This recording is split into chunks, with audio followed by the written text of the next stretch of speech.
The Film Crickets are intended for mature audiences. Any guests on the Film Crickets do not necessarily share the same opinions as the Film Crickets. Film Crickets, chirping about movies.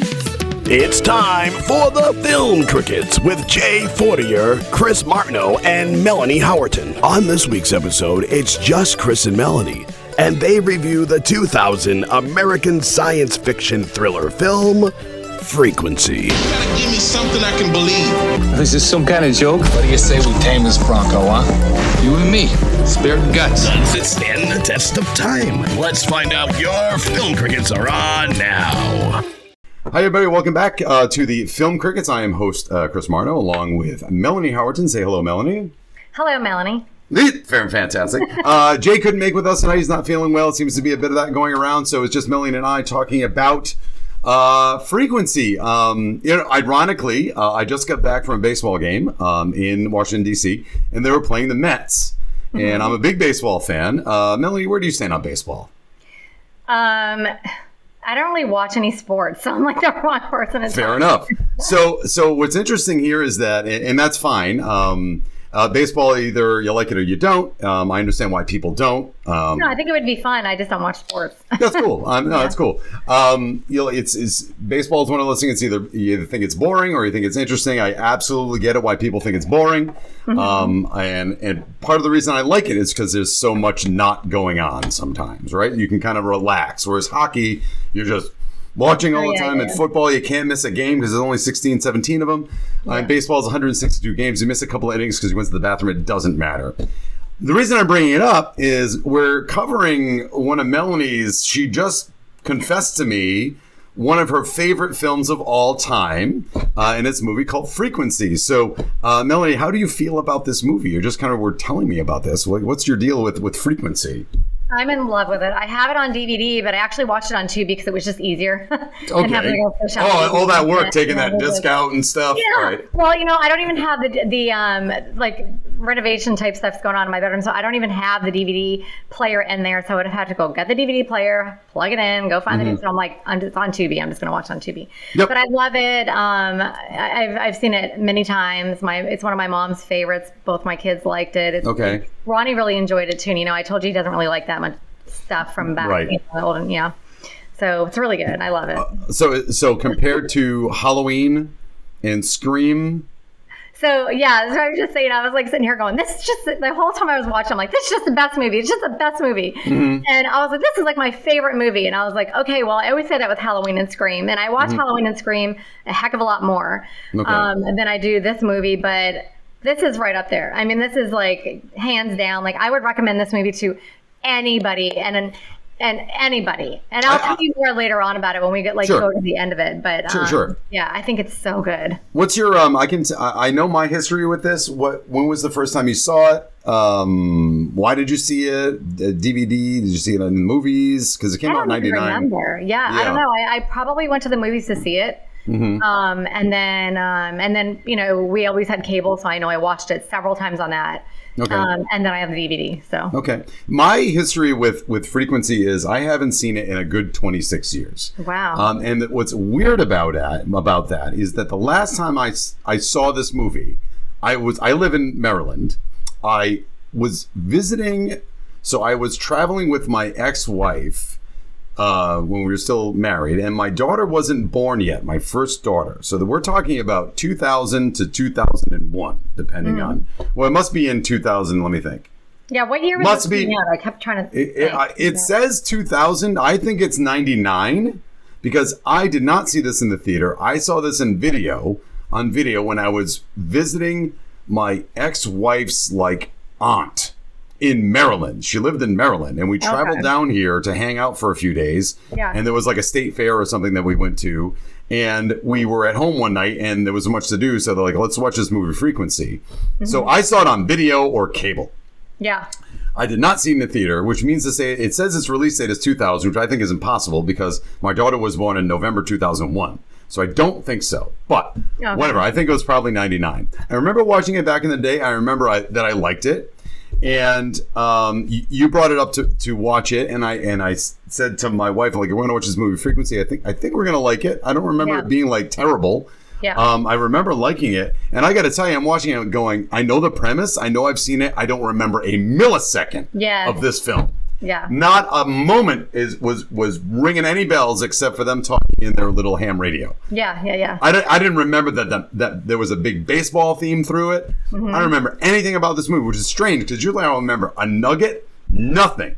Yeah. Zero. So that's awesome too. It's kind of like watching it for the first time. Absolutely, except that I knew the premise and I knew there was something about changing time. So, all right, so we're going to get into the movie here. Again, the movie is Frequency. Let me get my old man glasses. And let me read the IMDb breakdown on this bad boy. And for some reason, there's a window in the way, and we're going to do this. And fantastic. Frequency came out in 2000. I disagree. It was PG-13, probably just for the violence. It came in an hour and 58 minutes. The poster is bananas. It really has nothing to do, a little bit. It's a big eyeball on it. You kind of see a little bit of that. I think, don't you see the Aurora Borealis a little bit in the back? A little bit. It's the Aurora Borealis, and it's Dennis Quaid holding up the young Jim Caviezel, I guess. Which one's, whatever. Let me do the thing. Okay. It says, an accidental cross-time radio link connects father and son across 30 years.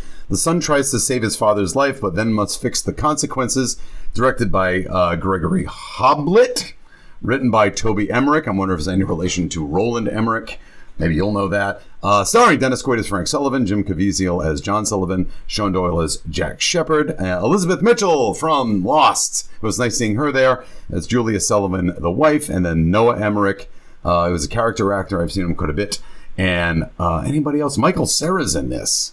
Yeah, Noah is actually the Gordy. brother of the Noah. I have this in there. Noah plays Gordo, and he is the brother of Toby, who wrote the movie. Okay, that makes sense. Well, but that's not nepotism because I know he's a character actor. He's been in a bunch of stuff. Mm-hmm. All right, so that's the movie. So look, here's the thing: the movie is a time travel movie. It's not. Well, they don't travel in time. Right. They communicate through time. Mm-hmm. I want to ask you, so the whole gimmick is that Randy Quaid, is Randy John or Francis? It's not Randy, it's Dennis. Did I say Randy? I'm so sorry. Because I'm like, all I think of is Christmas Vacation. Sugar's full, Clark. No, Dennis Quaid is John or Frank? He's Frank. He's Frank. John is Johnny, which is his son. Got it. He becomes Little Chief because we thought he would grow up to be a firefighter just like him. Right, and he's not. And he grew up to be a cop, yeah. Okay, so the whole gimmick with the movie is that for whatever reason, the son and the father can talk to each other through time, through a ham radio, because of the Aurora Borealis. Now, I want to ask you, did you have any problem with the whole... It's not time travel. Yeah. It's time communication. Yeah. Did you have any problem with any of the typical, like the usual time travel, like, well, if he did this, then it changes this? Do you have any problem with the way they were communicating? Or you just like, I'm cool with it? No, I'm cool with it because the only thing that I could think of, and I don't think I've ever watched this movie and not had at least a tear in my eye, anyone that's lost somebody that they love, when you're watching this movie, you just kind of are you just wish it was true. You just wish that you could possibly be able to talk to that person that you love more than anything one more time. And he had just said to his mom, because I think he died when he was 6, and I think he said that, I wish I could remember him more, and then all of a sudden, his friend's son finds the ham radio in a closet and says, can we try it? And he's like, sure. So no, I mean, the entire time I was just like, oh my God. And I love how they were mad at each other at first because they didn't believe who each other was. And they thought somebody was playing a joke and it wasn't funny. Right. But then when they really realize who each other is, it's just, oh my God. Oh my God. But even before they start altering the timeline, and this is where, my reputation as a scientist, curmudgeon and scientist, and go, oh, this is some bullshit right here. Yeah. The reason the movie does set itself up to kind of at least cover its tracks with the nonsense it's trying to convince us of. Right? It really does try to, before the audience... Really get into it too much. It's just they think that's why. They think it's why, but they're not sure. Yeah, but the reason I'm saying that is because we have in conjunction, so this Aurora Borealis is happening in the same location in space at relatively the same time, October the 12th. 30 years apart exactly, on the same ham radio. The movie's called Frequency. And while Dennis Quaid in 1969 is futzing around with the ham radio, there's a TV with Dr. Brian Greene talking to Dick Cavett. And then in 1999, it's Brian Greene again, 30 years older, even though Brian Greene's not as old as they make it seem to be. They made him look older in 1999. Talking to Dick Cavett again, basically about the same thing. And if you listen to Brian Greene, he's talking about, well, string theory says that timelines can be created whenever an electron enters a different energy state, which opens up two possible due to the, wave entanglement. And he's saying a lot of blah, blah, blah, blah, blah, blah. That went right over my head. I literally didn't even notice any of it. Yeah. At all. So he's saying that in 99, he's saying that in 1969, and you hear him on the TV say, and the connection to the Aurora Borealis is, and I got to tell you, the Aurora Borealis has nothing to do with any of that. It's just cosmic, it's charged particles coming from the sun, hitting the magnetic field of the Earth at the right angle. There's nothing magical, mystical, or quantum mechanical about it. But what the movie does, which I think is nice, is that when you see the Aurora Borealis, you're thinking it's something magical. It looks beautiful, magical, and it's beautiful. So you're willing to kind of you know what? It's magical looking. Fine. It's not asking me to do too much with this. Yeah. Fine. So now they can start talking to each other through space. And the whole gimmick is that the Jim Caviezel his life in 1999 is a mess because his dad died early, and so I guess he doesn't have a father figure, and he can't hold down a relationship, and he still lives in his family home. Yeah. Which again, if you think about it, why would he? You as a person, would you really want to live in your childhood home? I honestly, I was thinking about that, and I said to Ronnie when I was watching it with him, because I made him watch it with me. I said, how cool is that? I said that, how often does that happen? Is pretty much what I said. That you get to grow up you never leave. Does he have the same bedroom that he had when he was little, or is he in his mom's bedroom now? You know what I mean? Yeah. You know what I mean? I just think that's kind of cool, but I love the feeling of this movie because I love the town, the neighborhood. I love the cookouts that everybody is coming to. I love just even the beginning when Dennis Quaid, Frank, is driving his motorcycle around the baseball field and he's waving to people, and it's just this connection of how amazing the town is. And that everybody just knows each other and does things for each other. And I think that if that was real and possible, that you could live in such an amazing place, hell yeah, I would want to live there. And the house is so cute. I love craftsman style houses like that. I don't know. I just think it's really cute. But what you're saying, I want you to remember now, everyone, if we ever have any listeners from Queens, they are probably going, what the hell are you talking about? So what's interesting is that it's obviously hearkening back to a simpler time. And what you're saying, the vibes you're getting is, it's this nice tight-knit community. Well, if you go to Queens, it's tight-knit because everyone is jammed into the same space. It's very high population density, so you have to be with each other. Otherwise, you're going to be fighting with each other. So what's interesting is they are able to give us that aesthetic. But we are in this. I wonder if that's a northern thing, northern neighborhoods. But it's New York City. Yeah. It's still, either way, it's one of the 5 boroughs. They're tight there, and that's the thing is that, and I'm sorry to bring up baseball, but Mets fans, particularly in 1969, the Mets were the laughingstock of the major leagues. They came in I don't know the date. I want to say 1960. They were always bottom dwellers. From 1968, and people loved the Mets because they were so terrible. And people in Queens hated the Yankees because they were the rich snobs that always won, and the Mets were lovable because they were so terrible. They were the underdogs, and they were voting for the underdog kind of thing. Absolutely, which I get that. And in 1969, they went from worst in 68 to first in 69, and that the amazing Mets, the Amazons is what they call them, brought the neighborhood together. So now the movie is setting up why everyone is so close. Not only do they live close to each other, but they all have something in common, and it's the Mets. And it's this thing about the 69 Mets, which is this amazing moment in baseball history that if you are a fan, in the second game in the third inning, whatever, I don't know the names. With the shoe polish thing? Yeah, this guy's going to hit a pop fly of this. And Yeah. if you're from Queens and you're a Mets fan, even if you were 6, you're going to remember that. Yeah. Because it was such a big deal. I mean, I remember the ball going through Buckner's legs in 1986. I remember, what inning it was and what out it was when Dave Roberts stole second in the 04 World Series. I remember that stuff. So to me, I'm sorry, I'm gushing about baseball. No, it's good because remember that part where he says something like, I think it's before they know who each other is.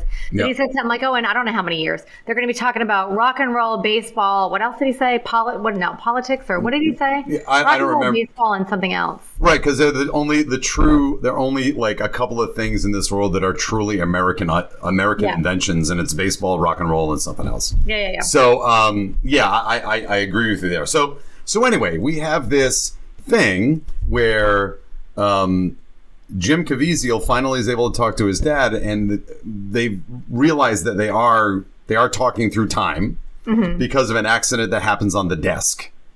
Yes. Right. So they're because affecting. I see it. I can see you just burned the desk. And yeah. So they're affecting each other through time, which again, it's kind of bullshit, but we're okay with it. I don't care. It's awesome. It's kind of magical. I wish it was true. It's not true, but okay. And then they do the dates, and he says, "You're gonna die in 5 days." And doesn't he say like, "Oh, that's tomorrow" or something like that? You're telling me I'm gonna die tomorrow. Yeah, you can't go. He doesn't believe him and whatnot, and then he goes out to the mill where he was supposed to die. The Buxton warehouse. Warehouse, and as a result, he's supposed to he goes to rescue somebody, and he's going to be a firefighter. So he knows there's a possibility that I'm going to die in this warehouse, but as a firefighter, I'm going in. Yeah. And I'm going to get that person, and they go up, and he gets the person, and he says instead of going.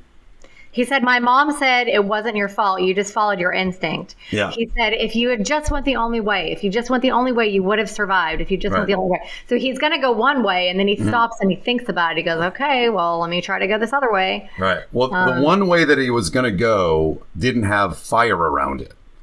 Yeah. So that seemed like the more logical way. Yes. But his son said, don't go to the left, go to the right. Even though the right was encased in flames, he went anyway. Mm-hmm. And that's what eventually saved his life. So now we're changing time. Mm-hmm. But now, again, you got to admit, Melanie, they are stealing from Back to the Future because the whole gimmick is people appearing and disappearing from pictures. Oh, yeah. Right? So he's like, oh, wait, Dad, you're still not in the picture because he still dies of lung cancer. Yeah. Right. And so... But it's like with anything. Everybody says if you could change time, if you do one thing, it's going to affect something else. Just how like later on he realizes he says something like, she's not here, and he goes, we changed something, we did something, mom's not here, she died. And he goes, what are you talking about? Your mom just died? He goes, no, it was a long time ago for me. He goes, well, we changed something. He goes, what did you do last night? Right. And he goes, well, I just went to I talked to you in at Gordo's, I went to the hospital to visit your mom. And then he was like, that's it, that's what you did. He goes, you weren't supposed to be there. Right. And at that exact time, she saves the damn serial killer's life because they were about to give him something that would have killed him, unfortunately, that she saves his life. But so that's exactly. And so then they're realizing, okay, now he's killed 10 people instead of 3. We have to fix this. So the thing we've glossed over is that there is a serial killer in this movie. Now, again, I'm watching it and I'm going, wow. It's a nice movie, so Melanie must like that. And B, it's a true crime thing. So with pictures of deceased victims, I'm like, oh, that's right up Melanie's alley. She likes true crime, folks. I don't know why. I dislike it, but you're into it. I don't. I hate it, but that's fine. It's too grim and dour, but you're like, yeah, true crime. So I got a question, and you've seen this more than me, and I didn't rewatch it. Okay. Now, the serial killer's name is Jack Shepherd. Jack Shepherd. Which I would have forgotten unless you said Shepherd. Then I was like, no, it's Jack Shepherd. Which is weird because Jack Shepherd is the name of the main character in Lost, and there's a character from Lost in this movie. Anyway. Yes. Whatever. So Jack Shepherd. So riddle me this. So Jack Shepherd is a cop. Yeah. Right? Who's got some real Serpico vibes. He's got that leather jacket and whatnot. I know. I love his look. The sideburns, the hair, everything. It's kind of gross, but he's 70s. Yeah, I think it was 1970. Cool. So he was in the hospital, and he was supposed to get the wrong medicine, which was going to kill him. Yeah. But because the mother was at the hospital. Instead of going to the firehouse because Dennis Quaid died, she was able to stop a doctor from giving the serial killer, which no one knew he was, or the student, who knows who was going to give it to him. The wrong medicine, which was going to kill him. Now, do we know why Jack Shepherd was in the hospital? No, they never go there. He was just there. As far as I know. Okay. I thought the same thing. I was like, I wonder why he's there, but I don't. Doesn't matter. I don't think they ever show that. Like, so he wasn't there because he was on the case and he got hurt. Something happened. He was in the hospital. Okay. Yeah. Now there's another scene, and I don't remember, and it gets a little murky here. So this cop, this Jack Shepherd guy, was supposed to die, as I just said, because a doctor was going to give him the wrong medicine, but because the mother was there, prevented that, and he was able to go and kill more, including the mother. Right. Because he has a thing for nurses, and he also has a thing with his mother. Yeah. So he killed his mom. So, yes, who was also a nurse. So he's got a problem with nurses. Yeah. Anyway, bottom line, at one point in the movie, we see, and you said, pay attention to the movie, which I do anyways, on somebody's wall. I'll tell you why I said that after you're done. Okay, but on somebody's wall, there was a plaque that said J. Shepherd. Okay, so I forget when that happened and why I saw that. They found the first skeleton. Yeah. They found the first skeleton, and it was kind of near that house. I think it was kind of close to Jack Shepherd's old house or something. Yeah. And so anyway, so they when they go into this house to talk, they're talking. At first, they're talking to the parents. And they're seeing a picture, a plaque of their son. He was in, police force, whatever. Yeah. I think it's both the parents at that same time. I think that it's the mom and the dad. They're still alive because they'd only killed 3 people at that time. Okay. And then he had said something like, your son was on the force. And he said, oh yeah, he died a long time ago. Do you know what I mean? So he died a long time ago. Okay. But later on, he never does die. Right. So then he was able to move on to kill his mom. Right. So the next time when they go to visit in the future, the mother is dead. And the son is still alive. Right. Okay. So that little medal that I saw was because he had died in the hospital. Okay. So now that makes sense. I forgot. Thank you. Because you saw more than me. I figured I'd ask. So these are the things we have to pay attention to in the movie. Also, the other little details like Gordy, the redheaded kid, was kind of like poor. When we see him later on, who's Jim Caviezel's friend, Frank, I forget their names. Gordo. Gordo and Johnny. We go to see him. He comes by later on, and he's kind of destitute, and he's like basically stealing his friend's food. Yeah. He invites himself over and cooks dinner, his own food. He drives up in a really beat up, shitty car. But then later on, he tells, through time travel communication, he tells Gordo to invest in Yahoo. Yeah, pretty much. Which is some real Back to the Future 2 shit there, and also some Forrest Gump shit. But before I saw it this time, okay, so I knew he said, I'm Santa Claus. I'm going to give you the best Christmas present ever. You have to remember it. Go write it down. Yep. So I later, when I watched it a long time ago, I kept thinking, okay, so he invented Yahoo. Just because he has the name Yahoo doesn't mean he's going to be able to invent Yahoo. So I was like talking, I'm like looking at it, and my husband goes, no, he just probably invested. And I was like, oh, okay. Because he says, if I had known that whatever years ago, I would have invested in it. I'd been making millions. So then at the end of the show, when everything is done, he hits a baseball into his Mercedes, which again is just cute. It's cute. Yeah. It's a nice payoff for something that was set up. Yeah. That isn't like really saccharine and goofy. It's just like a little thing that like you can kind of deal with. So that's why I think the way that this movie was done and the way it was directed and everything is freaking perfect. Yeah. Even the music in it, just literally everything, and the acting, just everything. It's done perfectly. There's a point when Dennis Quaid doesn't die, and we don't know that mom's dead yet because of the serial killer surviving. They have their little like father-son chat all night long. Yeah. And did you think the same thing? Why doesn't he just invite his mom over? She misses him. No, I wasn't thinking that. What I was thinking was like, well, wait a minute. Like all of time is changing. Like this is my stupid thought process, right? Yeah. All of time is changing. So how can his thoughts from before suddenly have new thoughts? Because now Dennis Quaid lives but dies of lung cancer.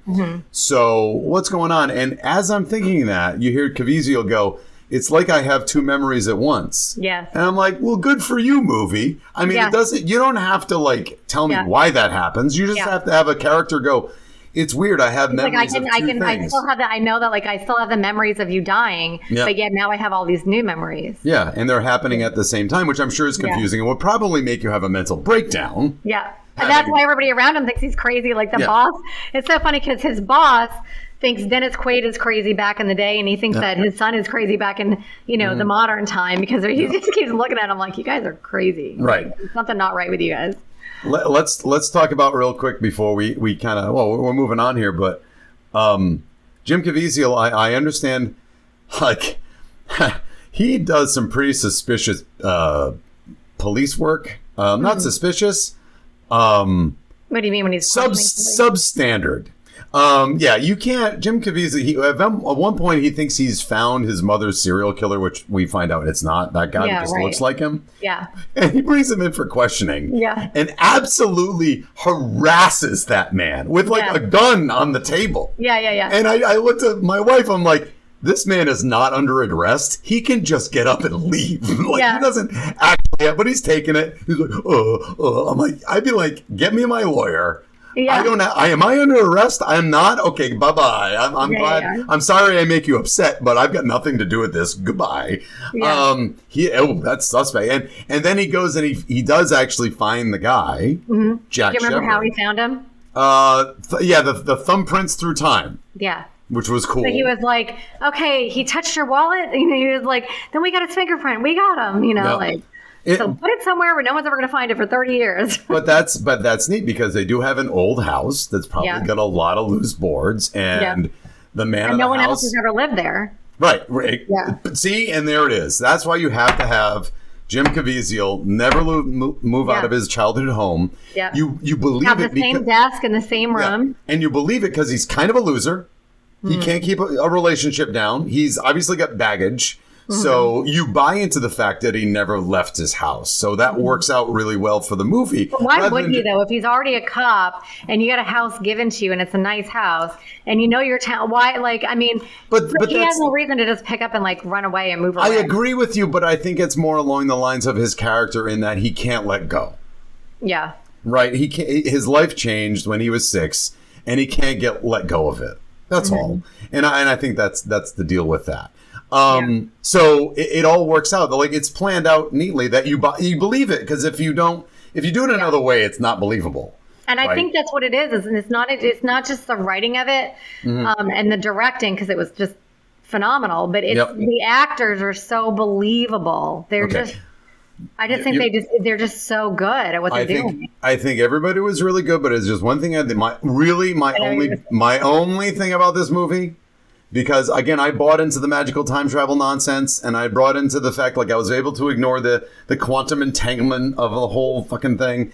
It reminded me of the butterfly effect. That bullshit. That has nothing to do with the Aurora Borealis. I don't mean the movie, because I don't even remember the movie. I'm just saying, where they're saying I don't even remember the movie. I just remember that Ashton Kutcher was on it, but I don't even remember it. But I know is what I'm saying is if you change one thing, it changes something else. Oh, that's true. I'm just saying all this is predicated on the idea of the Aurora Borealis. This is not magical at all. But having said that, I bought in. I was in. It was subtle. It didn't hit me over the head with all of the magical bullshit thinking. However, Dennis Quaid has the worst New York accent I have ever heard. It's almost a caricature of a New York accent. It was terrible. I am so horrible about that, because I don't notice stuff like that, because I don't know. I just don't know what it should sound like. Do you know what I mean? It's not that. He was Jim Caviezel. So he was over the top, you're saying? It's over the top.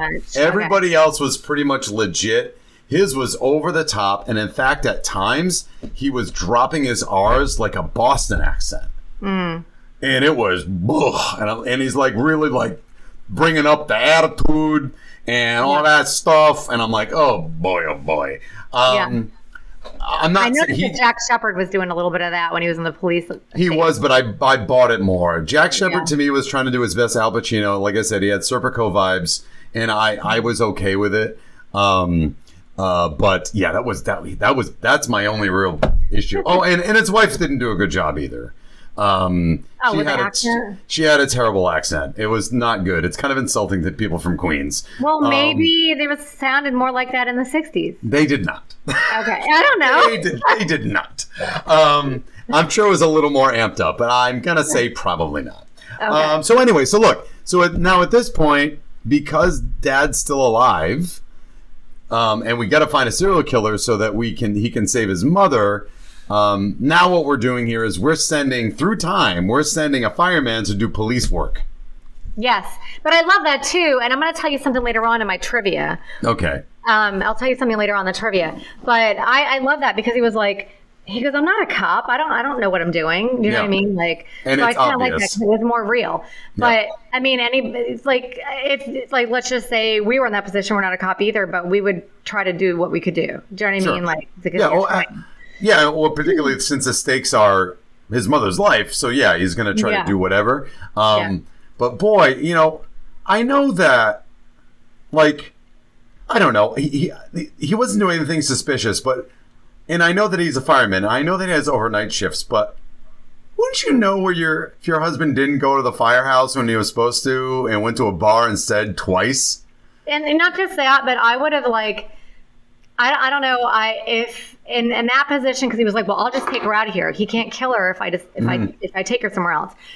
I think that he still should have done that because I think that knowing that there's a killer out there killing nurses, and he said, oh my God, the Nightingale murders, we've been watching that on the news. We've been, really terrified about that or whatever because she is a nurse. So I still think that he could have just told her, let's just not, take a little vacation from work. Let's not go to work for a little bit. Let's just try to, but I mean, it just kind of sucks because come to find out the only reason why she was actually murdered, because when she saves his life, I'm like, what a freaking ass. He goes to kill somebody that just saved his life. Yep. But later on, you find out the whole reason that she was killed to begin with is because he did go back and meddle, trying to save the other nurses. Right. And so he kept making a spectacle of himself. So this guy, even though he wasn't following this guy because he didn't know who the guy was, he was just trying to save the murdered victims from being killed. The first one, he goes, oh, we did it. We saved her. He goes, I didn't know what to do. I just sat there and talked to her all night. I guess I just scared whoever it was away. Yeah. But then this guy, the murderer, Jack Shepherd, keeps seeing this guy around every single time. So he thinks he's being followed. Yep. So, and when he sees him in the bathroom and he's like, who the fuck are you? Why are you following me? Blah, blah, blah. And then he says, Mary Finelli. He never should have said a murder victim's name. Sure. He literally should have just, I'm not following you. What the hell? You know what I mean? Yeah. But whatever. So he gets the crap beat out of him. And then so now this guy has his license. He sees where he lives. Yep. All of this other stuff. So then he tries to frame him, which he does by putting his license underneath another dead body, the one that he couldn't save because he got beat up and was unconscious at that point. Yeah. And I have something to say about that. But that's literally the reason why the wife got killed was because he now knows where he lives. And he now knows that this guy knows that he killed somebody. So if he didn't do any of that, she wouldn't have been killed. But the other thing I was saying is okay, being the fireman, I know he's not a cop or anything, but when he's trying to save that lady's life after he wakes up and he's banging on the door and slamming on the door and that nosy neighbor's watching and he couldn't, and then he goes, police, whatever, go back. Why lie? Just go, well, I'm just checking on someone to see if she's okay. Call the cops. And then when he finds a dead body, why wouldn't you just go, call it in. So because then now he's a suspect, what he wouldn't have been a suspect if he just called it in. You know what I mean? It's kind of an unrealistic moment, but it's the only way to kind of get Dennis Quaid in more trouble because what we're doing, he has to get brought into the police station at some point so that the serial killer, who is a homicide detective, can kind of have his tete-a-tete with him, have his little one-on-one meeting with him. Otherwise, we don't get that. And if we don't get that, then we don't get the ending. Well, plus we don't get the what's his name? It begins with an S. What is his name? Oh, Satchel. Satchel, yeah. Satchel, named after Satchel Paige. Oh, the Negro Leagues. Okay. Baseball player. So, so he calls him Satch.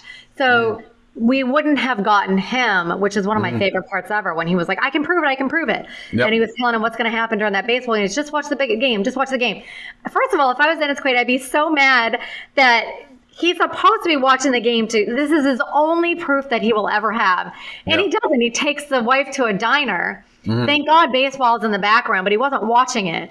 And then I thought that part was so funny when, what are you trying to tell me? My husband's a murderer, and so it's just like a huge serious thing. My husband's in jail. Are you trying to tell me he murdered a girl? And then he gets up and he's like smiling and he goes, wait a minute. And he's like having to watch baseball and he's all smiling. If I was a wife, I would have been like, seriously? You're telling me that my husband could have killed somebody and he's in jail right now, but you just have to watch baseball. It's just so damn important. I'm sorry. But again, the movie does set up the fact that Dennis Quaid's only out is, you need to, I know what's going to happen in game 5 or whatever. Yeah, that's his only clue. As you as a person, you wouldn't believe that person. Right. Until you saw that. The fact that he has to take her out of the precinct to get her kind of out of, the movie gets her out of danger, right? Yeah. Gets her out of the situation. And because we're in Queens and it's the Mets, that game is going to be everywhere because it's the Amazing Mets. Yeah. It's not the Yankees who always win. It's the Masons, and it was their year. So that is going to on every radio and every television. Dennis Quaid in danger because now he's alone with the serial killer. Right. Who is going to kill him. I take umbrage with how he escaped. That was that was MacGyver nonsense. I'm sorry. Nope. Not enough current to make somebody I like how he's smiling and then he was like, just drops the wires. Like, I love that part. I know it's cool. Like, it was cool and it was a definitely I got you moment, but no. Oh, it's okay. Whatever. It's okay this way. Yeah. So he had to get out. But, there's windows in there. He could have broke a window. Yeah, but there's calling the cops. You had to get the cops out. So you had to like set off fire alarms and whatnot. Anyway, that was clever. That's fine. I'm okay with all that. Like I said, there's already some magical thinking. I'm already buying in.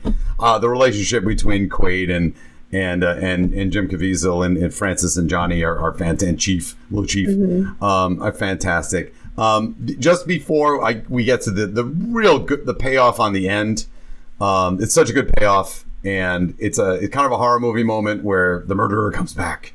You think they're dead, and they kind of pop up out of the grave almost. Because he gets away. I got to go back to the beginning of the movie because it's one of the only other things I have a problem with at the end.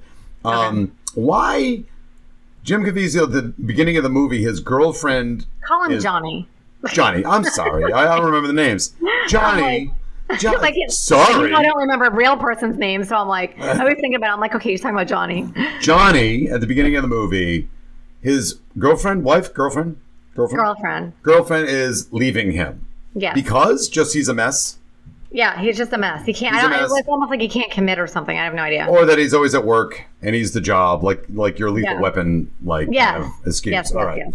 So after, by the way, everything turns out fine, and through several perambulations of time loops, Dennis Quaid lives, Mom lives, Gordo becomes rich, and he is okay with his girlfriend, who he then marries, and I imagine is pregnant at the end of the movie. Yeah, and I thought she already has a son.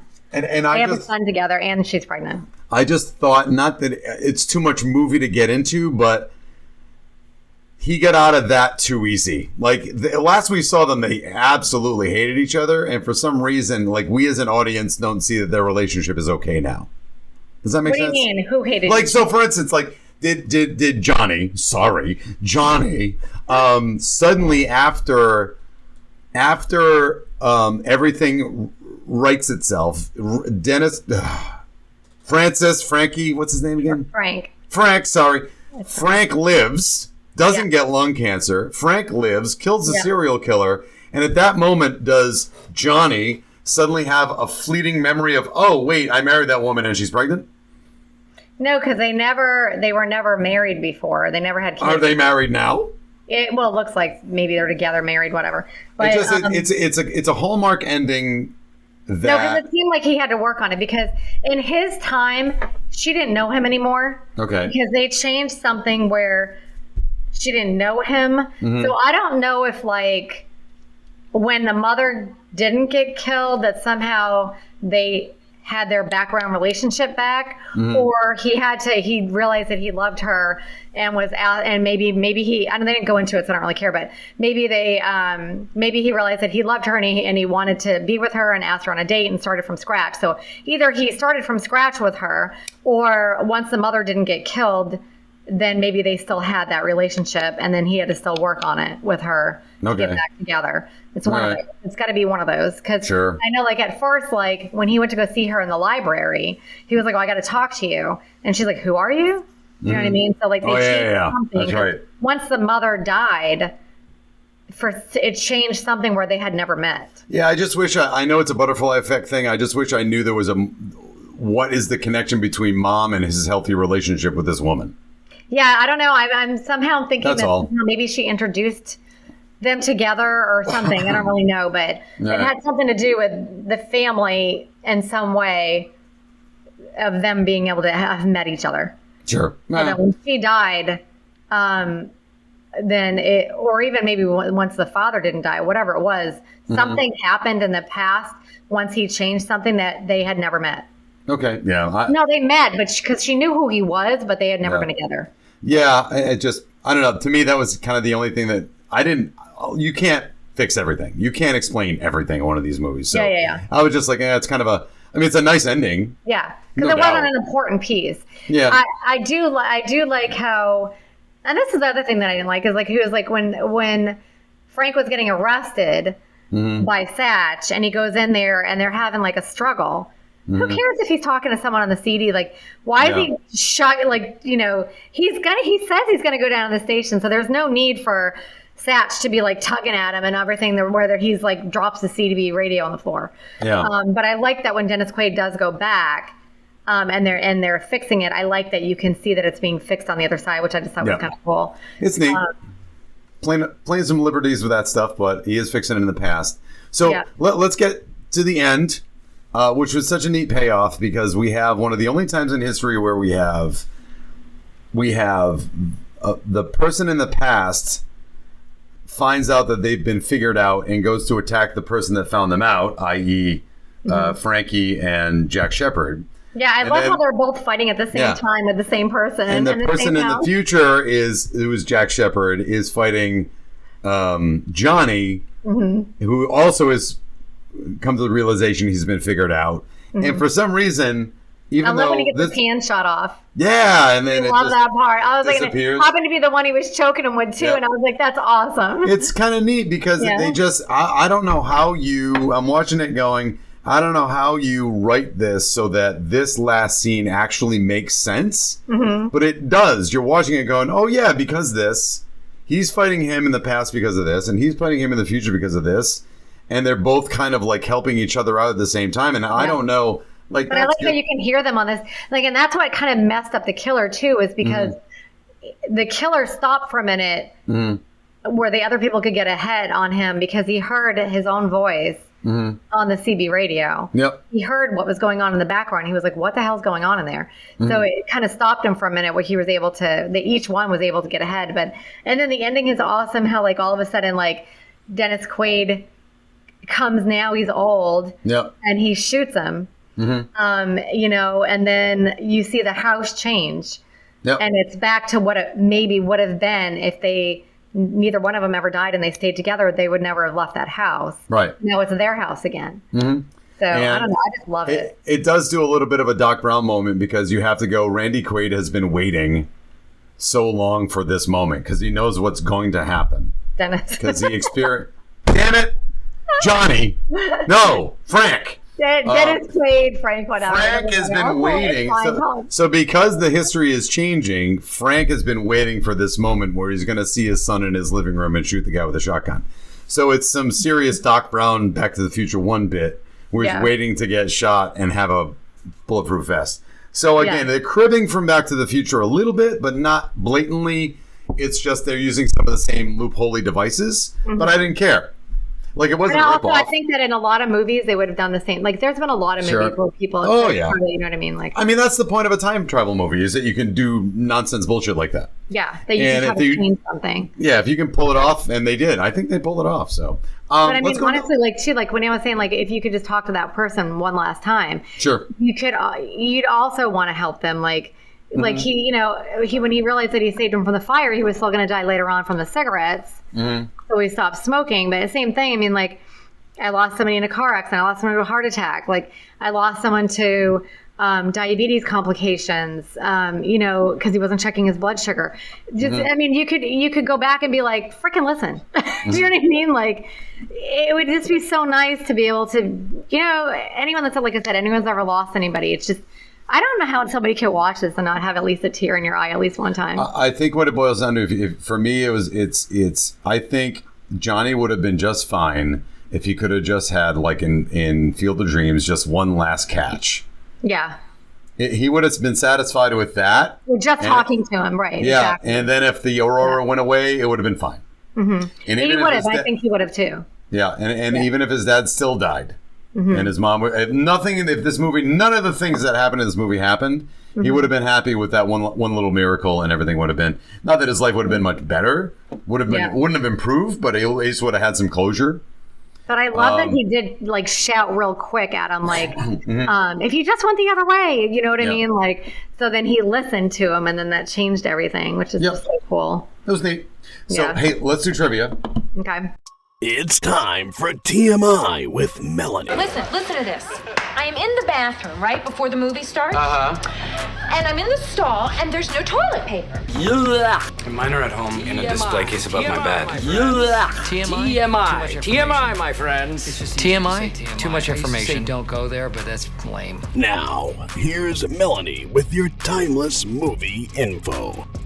All right, Melanie, it's your favorite movie, so you've done some research. I'm sure you didn't mind doing that. So tell me some things we don't know about the movie Frequency. There's not a heck of a lot out there because, I don't know, just maybe because it's older. But the budget was $31 million. The gross U.S. and Canada was $45 million. Gross worldwide was $68.1. Okay. Let's see. In 1997, Rennie Harlin was going to direct the film with Sylvester Stallone playing the lead. But Stallone asked for too large of a paycheck, and eventually neither Stallone nor Harlan was involved in making the film. Okay. And you know how whenever, and there was a billion people that wanted that role, by the way, and I was like, no, they all wouldn't. I couldn't picture any of them doing it except for Dennis Quaid. However, I can picture Stallone doing it. You know what I mean? Like, yeah, it'd be annoying, though. Sometimes you're like, no, I can't picture it. I can kind of picture him doing that. I think it's too big a guy. He's too big a character. He's too much of a known. Not that Dennis Quaid isn't. Yeah. But I think Dennis Quaid was perfect. I wouldn't want any. Yeah. He's the right level of star. Yeah, he's perfect. Yep. Let's see. All of the World Series facts were true in this film. The Mets' Cleon Jones really did hit his shoe with a pitch ball. At first, the umpire didn't award him first base, but when the Mets manager Gil Hodges showed him the shoe polish on the ball, the umpire changed his call and awarded him first base. It became known as the shoe polish incident. Let's see. On April 25th, 2000, the New York Mets and Cincinnati Reds played a game wearing 1969 uniforms to promote the film. That's cool. All right. That's pretty cool. In the warehouse fire scene, all the firefighters except Dennis Quaid and Peter McNeil and Jordan Bridges are all real. Okay, that makes sense. Dennis Quaid received 16 stitches just above his hairline after being injured in the stunt where he slides down the construction funnels during the warehouse fire. He had to remove his helmet as a story element. If not for that, he wouldn't have been injured. You know how they always do that? He's like, oh, just remove it, just do this. And then they get injured or hurt or whatever. It'll be fun. It'll be a better shot. Oh, yeah, thanks. Yeah. But he's like, thanks for the stitches. Also, Elizabeth Mitchell broke her nose during production. Oh. So I don't know how she did that. I didn't say, but all right. And I think we already said this. Noah Emmerich, who plays Gordo as an adult, is a real life brother of Toby Emmerich, who's the writer of the movie. I never knew there was a TV series Frequency. I didn't either. I never knew that. And after this movie, it popped up, and Ronnie goes, "Oh my God, there's I don't like this. And I'm telling you, this is probably why it didn't do so good. Yeah. They changed so much in it, and it says." It's based on this movie, but there's several key differences in the TV show. Frank Sullivan is a police detective instead of a firefighter. I don't like that right there. That's annoying. And especially like later on, knowing that the son is a cop, was trying to solve the murder. You know what I mean? Like, I think that worked out really well. And that he saved his dad in a fire. Anyway, and in the TV show, he has a daughter named Raimi instead of a son. I don't like that either. Okay. And I don't like this either. Also, Frank ends up separated from his wife instead of being instead of what happened. Okay. And it says that she ends up being murdered instead of being happily married. I don't like that either. That's so stupid. I don't like that. I think they should have just kept, I don't know. That's why the show was so good, was because of the connection that they all had together. I just thought was what made it so nice. Sure. Not sure, and this is so weird. So I'm not sure who noticed this or if this was done on purpose, but it says Frank Sullivan was a New York firefighter, and the numerical address of Sullivan's house is 343. 1 year after Frequency was released, 343 firefighters, New York firefighters, died in the collapse of the Twin Towers on the World Trade Center on September 11th, 2001. Yeah. Also, 2 of the doomed flight numbers appear. Frank's fire truck is 93, and his son Johnny wears a jersey with the number 77. And then it says Jordan Bridges' number on his probationary fireman helmet is 20014, which contains the year the attack occurred and the number of planes involved in the attack. Did they do that on purpose, or did somebody just notice this? No, I think it's people just looking for coincidences. I mean, I know that seems rather cosmic, but Yeah. I don't. Well, yeah, but that was the Twin Towers of 2001. This movie came out in 2000. It said it was a year later. Yeah. Oh, yeah, you're right. Yeah. I mean, that's let's do this. It sounds kind of so cosmic. It wasn't that. It was obviously not done on purpose. So somebody probably watching the movie just said, hey, wait a minute. But I mean, how do you that's pretty good that you know the exact number of all these things and you put that in there, because I wouldn't have known that. I mean, it's I don't want to remember all that. It's a weird coincidence, but coincidences happen. It's okay. There's nothing weird. Yeah. It's like, and that's pretty much it, because there wasn't that much, trivia. Yeah. I don't have any trivia besides that, except that Dennis Quaid is Randy Quaid's brother. Not sure if you're aware of that. That's right. All right. So let's go to Final Judgment. It's time now for Final Judgment. Are you ready to rubber stamp this bitch? Here's the Final Judgment. All right, well, you heard our take on it, but now the time for opinion is over, and now we're going to convert opinion to fact. So the whole point of this is whether or not this movie stands the test of time. Does it hold up? Melanie, tell me, do you think this movie holds up? I think I know what you're going to say. I'm going to say hell yes. Okay. 1,000%, and so much so that honest to God, because there's not that many great movies coming out right around now. Mm-hmm. I think that if this movie were to come out exactly the way it is, I don't care about cell phones, whatever. Mm-hmm. I think if this movie came out exactly the way this is, just the way this is, and it was reintroduced to the movie theater, and people actually went to the movies to see this, I don't understand how in the world that they couldn't leave liking this movie. Yeah. And I would recommend it to literally everybody. Yeah, it's a hoot. It is legit entertaining to watch. It's fun. Mm-hmm. It's got stakes. It's there's tension in it that isn't like totally contrived. It's got a heart. It's got a soul. You care about the people. I agree. I think what I would fear, you could release this movie now, and even in the 1999 stuff, even if you were to make this movie right now, you could just say it takes place in 1999 and bring up the things about Yahoo. And bring up he tries to explain how cell phones work, but doesn't do it properly. You could bring that up and people would think it was quaint. Like, he doesn't really know what a cell phone is. Yahoo. Yeah. No one uses Yahoo anymore.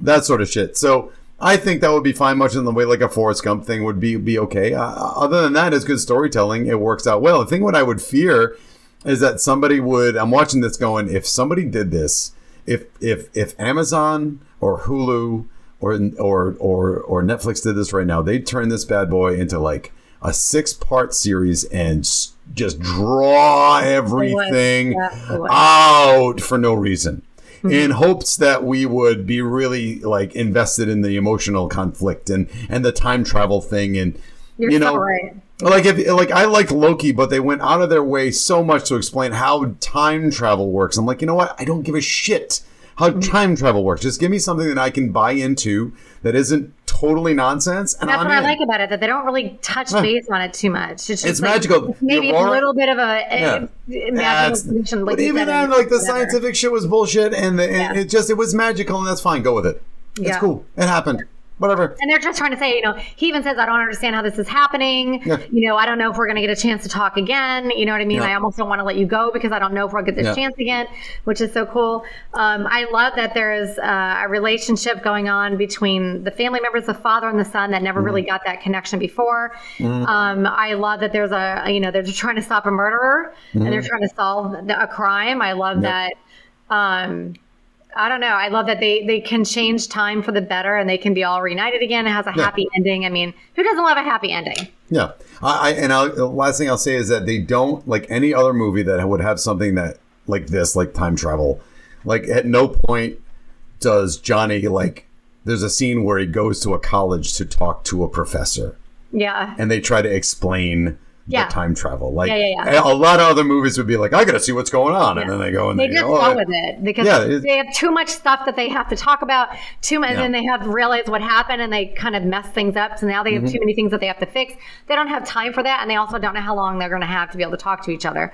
So it's kind of like fast. And I feel like the movie goes by really fast. The pacing's really good. The pacing's good, even if that scene where they do have their father-son chat, it's a little drawn out, but it's nice to watch.